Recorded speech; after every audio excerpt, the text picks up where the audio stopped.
All right. Good evening, everybody. Thank you so much for joining us this evening for the second coaches call of the season.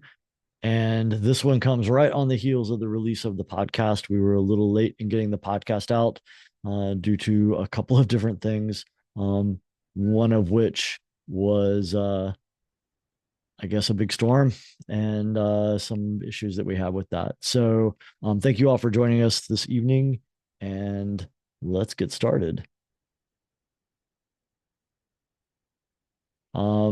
There's usually a question about some color coding, and so just to address that, as far as uh, yellow, green, and no color coding, it kind of just depends on what your status of your team was in pit zone at the time. And I'll be updating that as we go through. Eventually, everyone will be green as they become sanctioned and all of that. So nothing really actionable on your part, just little notes for myself. And we will go ahead and get started with our league stats. So we have 43 teams. We're up 15 from the last time we spoke.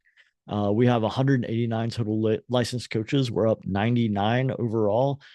We have 43 female, up 24 from the last time, and 146 male. That's adding 75 from the last time we talked. And then now we have student athletes registering. So last time we spoke, it was before student athletes were able to register. So we had zero. So now we have 132 riders as of yesterday that were registered, with 63 of those being high school and 69 middle school. Fifth grade, there's not really a metric there. So I'm figuring out how I'm going to pull that out for the future. But keep that in mind as we get a little further into today's agenda. We have, as of now, as a league yesterday, 169.75 total teen trail core hours. That we're up 56 and a quarter hours from the last time we spoke. I have a feeling that's going to be going up fairly dramatically for a lot of us out here in Western North Carolina. Our trails are going to need a lot of attention whenever we're finally able to get out there and do some work. Right now, we're still sort of in the mode of making sure people have places to stay and places to live and water and electricity. Big topic for this evening is going to be important dates. So October 19th was going to be the season competition events, dates, and venues announcement. That coincides with National Trails Day. But in consultation with Ben Harbor, who leads our venue survey team, we have postponed this and pushed it into December, trying to clear space for us to evaluate a Western venue and see if we can get a Western venue as a part of the season, for our competition events. So we're working on this diligently. We had a couple that we had identified as being potentials, and they were heavily impacted by the storm. So we're just trying to get a read on what we can do, and if at all possible, if we can pull off a Western venue. That's our kind of number one goal right now with the venue surveys. October 20th is the deadline for the GRIT mini grant applications, and there's a link to that form below. If you have not done that already, this is a way for you to get $200 to help your team with a recruitment effort for specifically getting female riders. And it's just sort of submitting a plan, what you want to do with it, and then you are eligible to get that grant from GRIT. Then October 26th and 27th was supposed to be our coach retreat, which was supposed to be in Old Fort, which, if you've seen on the news, Old Fort was heavily impacted by Helene. Um, Camp Greer wants to host us. They want to have the event. They were even saying like October 26th and 27th was still doable, but there's just too much up in the air right now as far as trail access and things like that. And a big component of the coach retreat that we've been planning is a on the bike component, out on trails. So we're going to sort of be in a holding pattern and working on rescheduling this. And so you can still register. I'm not at all certain how things are going to change, this is really, really up in the air and it's very fluid. So you can hold tight on registering right now. There will be plenty of time for you to register if you decide you want to just wait. Don't worry about that at all. And if for some reason you just need a refund, go ahead and let us know that. You can email me directly and I can process those refunds as well. November 1st is the second opt-in deadline for fifth grade pilot program. So because of the impact that we saw with Helene, we have extended another deadline. So we all have already got the first cohort of fifth grade opt-in teams through their training, and they have begun their recruitment efforts for fifth graders. But those teams that maybe just needed more time, you can talk with your teams, see if this is something that you can support. And then if you are moving from a no or a maybe to a yes, then go ahead and put in the same form that you had the last time. Just fill that in and indicate yes, and we will invite you to the next training. And that next training date is going to be on November 5th, and that will be at 8 p.m. Brian Russell is hitting me up and telling me that we have 7 fifth graders already registered. So that's our update. And how do we opt in for fifth grade? Where's the form? So the form is right here in D, fifth grade opt-in form. And that was shared originally with everyone. Go ahead and, if you are a yes on this, then you can go from there. Then November 9th and 11th is the NICA Eastern Regionals in Maryland. This is now open registration. So any student athlete that wasn't invited but still wants to go and participate in the Eastern Regionals, they are open for registration now. So you can register for the Eastern Regionals as space allows. And if you have student athletes that didn't qualify but still want to go, this would be something to talk with them about. And then November 16th is our preseason league event number 1. The location of this has changed from Old Fort to now Lake Norman. Then November 30th is the end of the team registration deadline. There is late registration after this, but November 30th is the final date to get in for the registration fee that you see before you. And then the late fee gets added after November 30th. December 1st is the official beginning of season 9. And so any of your preseason team events, those 6 events that you are doing as a team prior to December 1st, those need to be filed with the preseason activity approval form. But then December 1st on, that is regular team practice. No need to get prior approval for that. One thing to note too is that the league level preseason events do not count against your team's 6 events. So your 6 events as a team are independent of the league level events that are in the preseason. So I see one coach on 5th grade, and I'll circle back to that and kind of address that, and hopefully not bring it back up if I happen to forget and miss it. Last but not least, or excuse me, 2 more dates, December 2nd and 5th. This is the online leaders summit. So I had a coach reach out and say that they had some level 2 coaches that they wanted to see if they could get them to level 3. So this online leaders summit, this is the last one this year. It is at a later time. They do different times for different different weeks so that it accommodates the different time zones. And this one is at 9:00 p.m. Which from all of the ones that they've offered lately, this is the only one that's reasonable for people who work during the day on the East Coast and would be able to attend in the evenings. All the others were at like 12 p.m. Eastern time or 3 p.m. Eastern time. So very difficult, or 9 p.m. Eastern time. So this one at 9 a.m. So 9 a.m. This one is at 9 p.m. So the 9 p.m. is a little bit better for a lot of people. It's just 1 hour and it's 4 nights. So December 2nd through the 5th. They will need to register. And so you register and you get a link to join the Zoom. You do the Zoom, and that counts as your one of your requirements for Online Leader Summit. You finish all 4 and you've knocked out the Online Leader Summit. This is the big one to get level 2s moved up to level 3s. and tends to be the biggest sticking point. So jump on this if you have some level twos that you want to get leveled up as soon as possible. And then preseason league event number 2 is going to be at NC Carr, which is at Garysburg, North Carolina, and that one is in December 7th. So that's kind of the calendar as we look ahead. We've got a question about regionals. Do students need to register in pit zone as well as in bike reg? So Brian Russell, I know you are kind of the keeper of knowledge for the regionals. I love all things regionals. Second go round for regionals, and they did change the state of play for regionals this year. So Jim, to answer your questions, yes, if you are a North Carolina student athlete, you must be registered in pit zone and practice ready to attend regionals.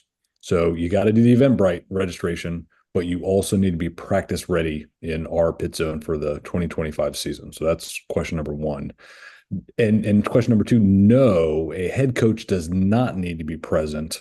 We will likely pool coaches to help all the kids get out on either course inspection or the adventure ride. All student athletes need a kind of level 2 or above coach to lead those rides. We did okay last year. We had enough coaches up there that were certified. And while we're on that topic, yes, if you're going to regionals, you're a coach, make sure your license is current before you are a ride leader up there. So Jim, does that answer your question, or do you have more kind of details you need? Yeah, just on it looks like there's a place to register for the event in pit zone. So I guess that was my question. Or is that News to me in our okay? pit zone. We have our events, grit and Active in pit zone and then register in bike reg. correct. Register and bike reg for regionals. Make sure your student athletes are practice ready in our pit zone. Yep. Great. Thank you. That's best way to view it. And yeah, if your head coach isn't going, that's okay. We'll figure out how to take care of those athletes when we're up there. All right. And a follow-up question. Again, I'm going to throw this at you, Brian. We have one student who moved up to 9th grade this season and is planning to attend regionals. Is he technically riding for CCHS now or HT? So Charlotte Christian High School. I guess in terms of regionals, he's riding for North Carolina. That athlete will race if that's what she registered for in the category that he or she qualifies for or is a part of. Did that make enough sense, or do you need to come back on that one? So the category from last season. Actually, the 2025 category placement table was used for our athletes at regionals. So go to the coach resource page, pull up the 2025 CPT. That is the category that our athletes will race in regionals. And the reason that's the case is I've argued for 2 years unsuccessfully to get our seniors to race at regionals. And NICA has said they're far too old once they graduate high school, and 4 or 5 months down the road, they're no longer qualified. Okay, that's fine.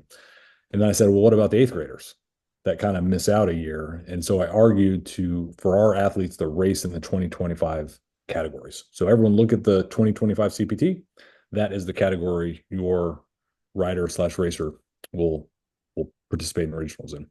That's the all right. stats. And if you got any questions, just email me. Good. And on that note, if you have student athletes that need to move from one school or team to another school or team, either it's aging from middle school to high school or a physical move, they now attend a different school and are no longer eligible on your team.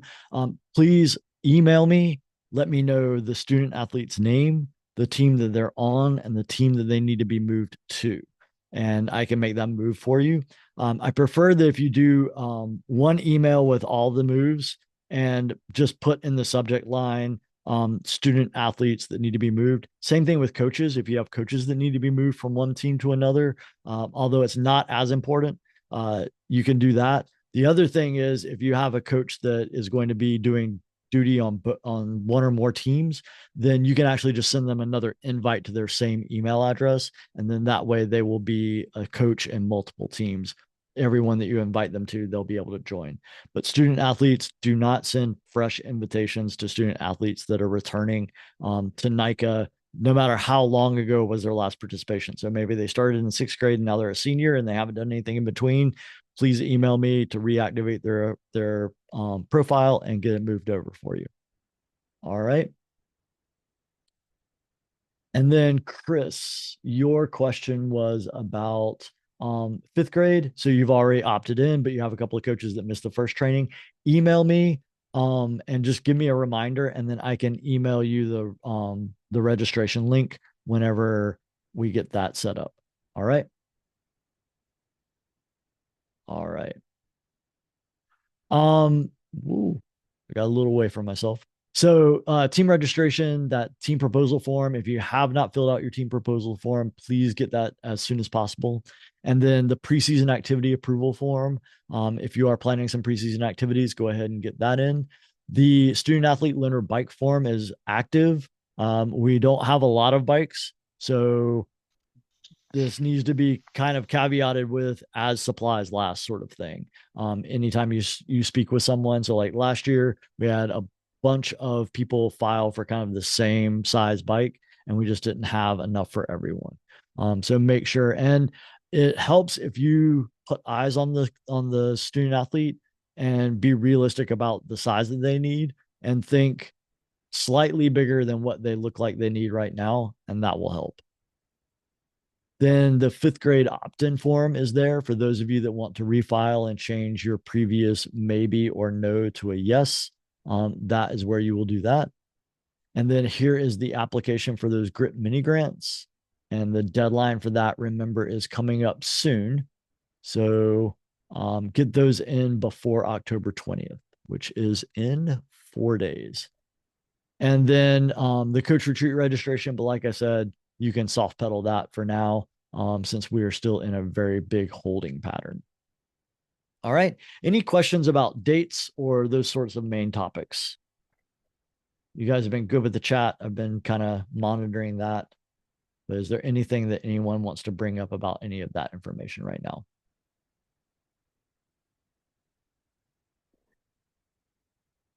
Awesome.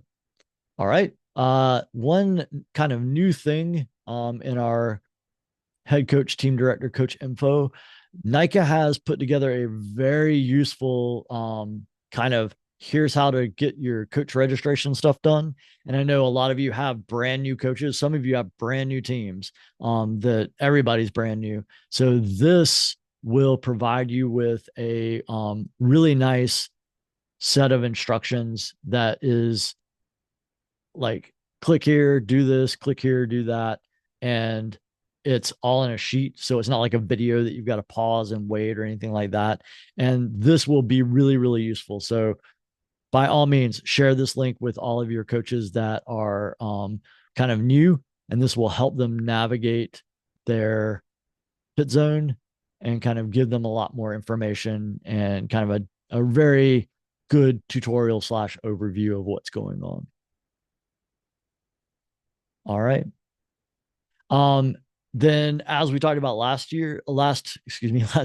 meeting, new teams. So if you are a composite team that is spinning off a school-based team, or you are a brand new team to the league, there will be a $200 kind of like getting started money that is being provided by the league. You can contact either Brian or myself, and we can get you kind of the details and what you need to do in order for this to get sent to you. This is to help defray those initial startup costs with, like, whether it's we're going to pay for everybody's jersey or whatever it is. This is up to you as to how you use this to help support your team best and help get started.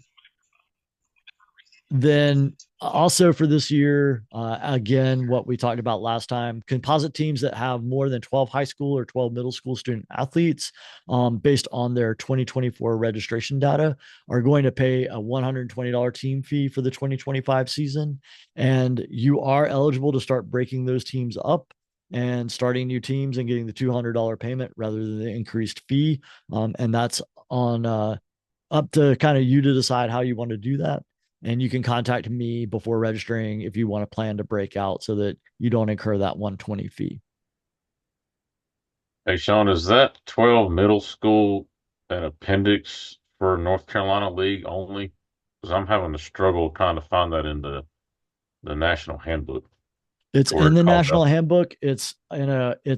There is a weird typo that makes um a bullet point that says limits do not apply. Yeah. That is a typo. Don't view that as a bullet point. It's kind of explaining that the how the team limits work, sort of thing. So I can go over that with you. Kind of, it's Later it's on. weird the way that came out in the handbook, but this does apply both to middle school and high school in the national handbook. Okay.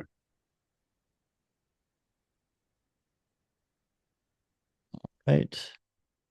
And then we have some info for if you are having new adventure coach, grit coach, or TTC coach roles for your team. This is a way for you to have the contact info submitted to Shell so that those can be current and those people can be getting the most current information for all of this. And then let's see, the TTC ambassador applications opened October 1st and they closed December 1st. So TTC and Grit ambassadors, those applications need to be filed before the end of November. Just another reminder for that. And then kind of something I'm wanting to start doing for our for our coaches call is some things that are book recommendations. So I kind of just asked Brian and Shell what they were reading and what they would recommend and kind of things that I had read as well. And we each came up with something different, which was great. But Shell and I both recommended two books by John O'Sullivan, which we've had the pleasure of getting to see speak at the NICA National Conference. I've gotten to see him speak there twice. Shell got to see him speak there once. These are two books that I think are really, really great. The Champion Teammate is kind of his latest one, and it really is about how really high performing teams. It's all about teammates feeling responsible to each other and having a responsibility to the team as far as that cohesiveness and working well together. And it's a really easy, quick read, and it's got some great insight on things that you can sort of approach your teams with to help build team culture and things like that. Every Moment Matters is another book by him that's really about the role of the coach. And, you know, one of the things that John O'Sullivan always says is your role is never not neutral. It's you need to always be neutral, and you need to see that you have a lot of influence over student athletes and see what that responsibility really means so that you can kind of behave appropriately. And then Brian kind of takes the larger overall view of everything as an organization. So whether it's the whole team or for Brian, the whole league, it's this wiring the winning organization. And it's great in how here's how leaders really effectively lead large organizations and get them to do amazing things. And so that's got some great insight for team culture as well as everything else. And then in case you missed it, I've got a link here to the podcast for this month. So if you hadn't seen it already, you can certainly hit it there and view it at your leisure. All right. So that's kind of everything from the league standpoint. And I want to open the floor up to you all because this is your call. And what questions, concerns, or topics do you want to bring forward for us to discuss?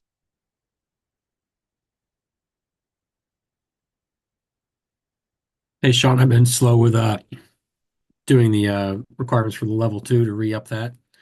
I think when are the next classes for the wilderness first aid and the other courses required for level 2? So this past weekend was our final WFA CPR course, with the exception that we did have to postpone the one that we had planned for Western North Carolina. I'm working on trying to figure out when is going to be an appropriate time for us to get that one redone. And at that time, there may be some space in that, and I may open that back up for registration. So that would be the only remaining opportunity for you to take it through us.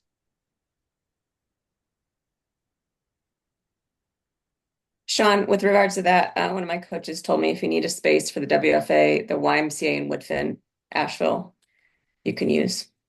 Oh, awesome. Okay. So the YMCA in Woodfin, and then is there space there that we could run OTBS 101?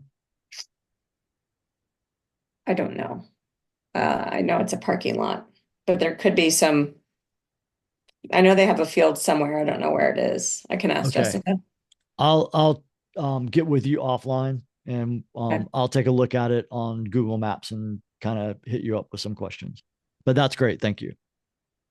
Also, I just wanted to see if there's anything any of the coaches from Western North Carolina can do in regards to helping you guys find a venue.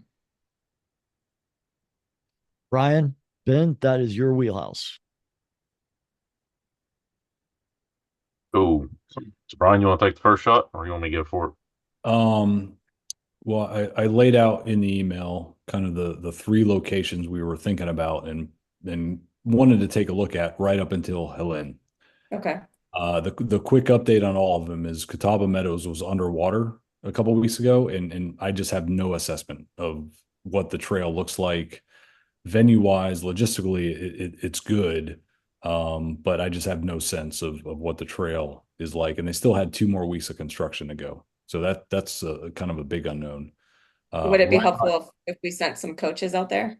Yeah. Ride Rock Creek is the second one. Callie told me today that, okay, they have the cross country course built and they're willing to work with us to make it suitable for our needs, but that requires a little bit more work. And I wanted to talk to her today, but wasn't able to connect. And then Polk County was the other one I took a look at in the summer, and there's just a ton of trees down and no plan to clear the trees. So just for everyone on this call, right now, October to November is when we want to kind of lock in the venues and work all the services we need to ensure that they're available for those venues. And so this is the sweet spot. And so, like Sean said, I'm willing to delay that a little bit until 1 December before we publish dates and locations to give us the best chance to take a look at Western venues. There's no one in this league that wants a Western venue more than me, but we've got to make sure it's supportable because I don't want to repeat the mistake I made last year of doing Fletcher, which wasn't ideal. And when it got bad, we had to cancel the thing. So I'd say, Abby, to, what can you do best or your coaches do best is when we set a venue location, survey date, come on out and help us take a look at those places. Okay. Or if you got intel on Yeah, those I mean, we're obviously closer, so we need to send some coaches out. Yep. Anytime Happy to people aren't we working kind right of now. coordinate when we can get out there and take a look. But I have from those 3 venues, no indications when the best time to take a look is, other than Callie from Red Rock Creek saying, come on out sometime in November to take a look. Okay. But like I said, I thought it was important enough just to delay the publication of some locations because of what the feedback was from you all out there. I'd like to do it, but Thank you. at some point I got to make the call so everyone can Yeah. plan their season. All right, Ryan, you have a question about preseason league events. Do they include camping? They do not include camping. They are actually all on Saturdays. So camping is not a part of that activity.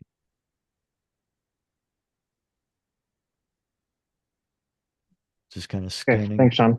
No problem. Scanning through to see if there's anything I missed in the chat. Hey, Sean. Yes. So my middle school head coach was confused about the online leader summit. He thought he could do it at any time and then discovered that no, it's a set time. So he missed it. So he's technically not going to be level 3 until that December date. Okay. So our previous head coach, I'm going to be putting him into pit zone for the middle school, and he will be level 3 as soon as he registers.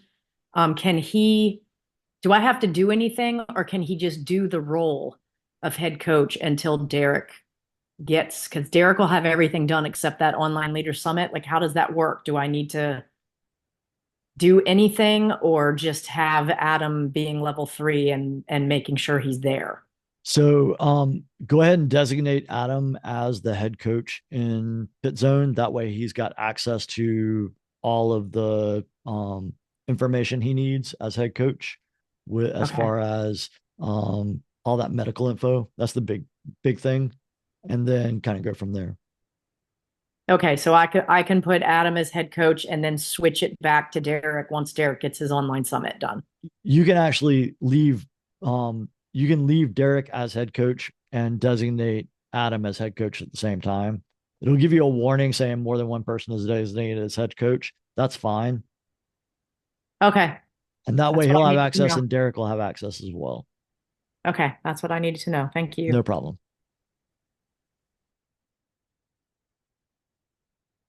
All right. See a couple of conversations going on. That's great.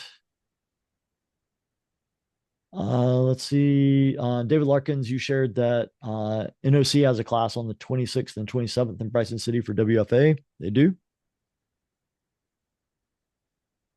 And that's actually through our provider. So Solo Southeast is the one who does the courses at NOC. That's where they're located at. And that's who also does the WFA courses for us. The difference is the ones that are at NOC are all in person. And the ones that we do are the hybrid model with half being online and then 1 day in person.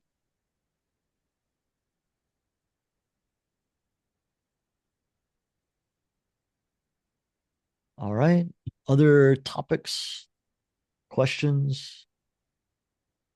So I know we mentioned some of the site survey stuff. The only thing I would ask is respect trail closures.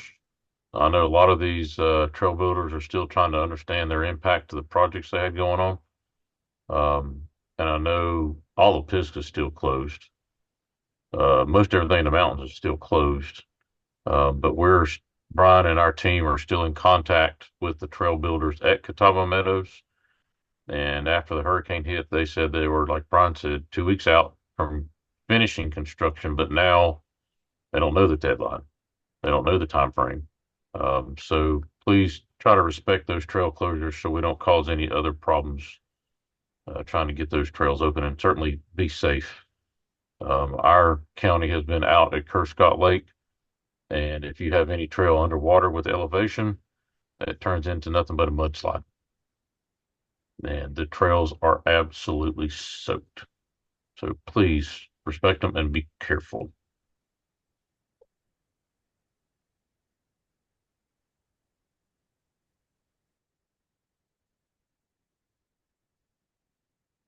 All right.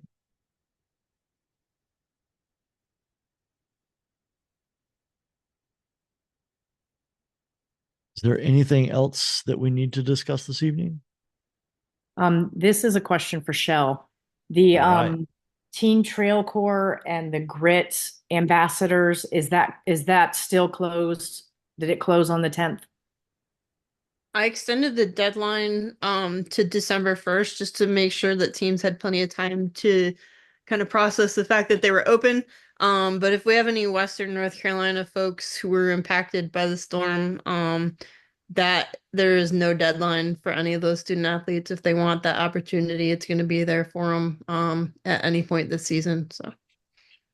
Okay, well, we had no excuse other than we're just having slow moving getting our season started. So I will get that word out to make sure there isn't, I didn't want anybody to miss it just because I didn't get the word out. Okay, Yeah. thank you. You're welcome.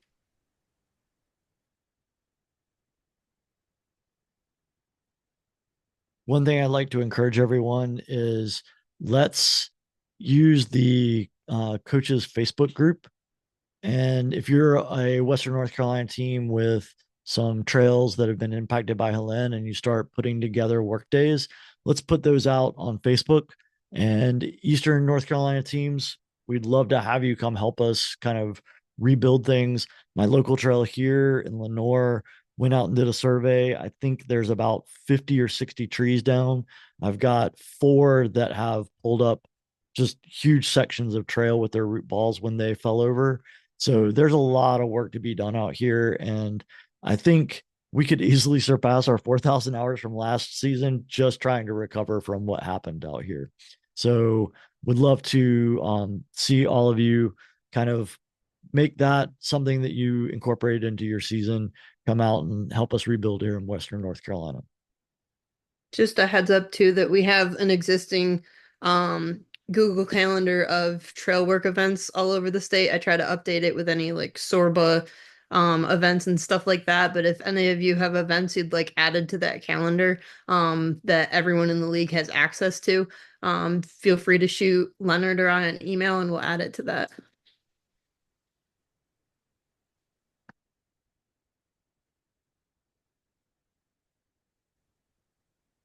All right. One last kind of call for any topics that need to be discussed. When can TTC hours start counting? So from the beginning, like when pit zone reset in September, from that point forward. So September 1st through now. I thought we could count hours that students did during the summer and keep You a can, spreadsheet. but Shell, there was a weird thing about how those went in. Yeah, they have to be added after pit zone opens for Oh, the yeah. season or they get deleted from the Yeah. system. So Okay. we tell folks once the season events have ended for a season, don't log anything until pit zone reopens for the next season. Then you can log all their hours from the summer. Thank you.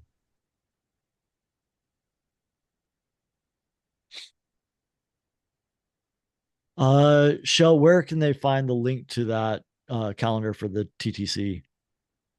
That is linked in the Teen Trail Corps Coach resource folder, which is linked on the league website. Under Coach Resources.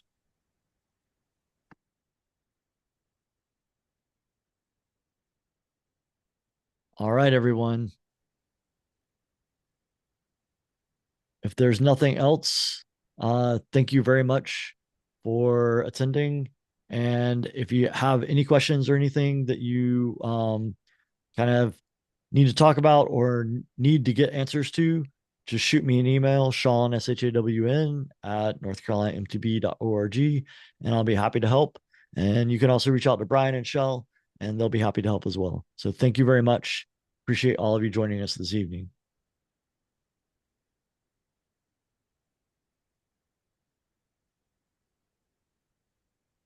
Thanks a lot, Shawn and Brian and Shell. Thank you, Ryan. Have a good evening.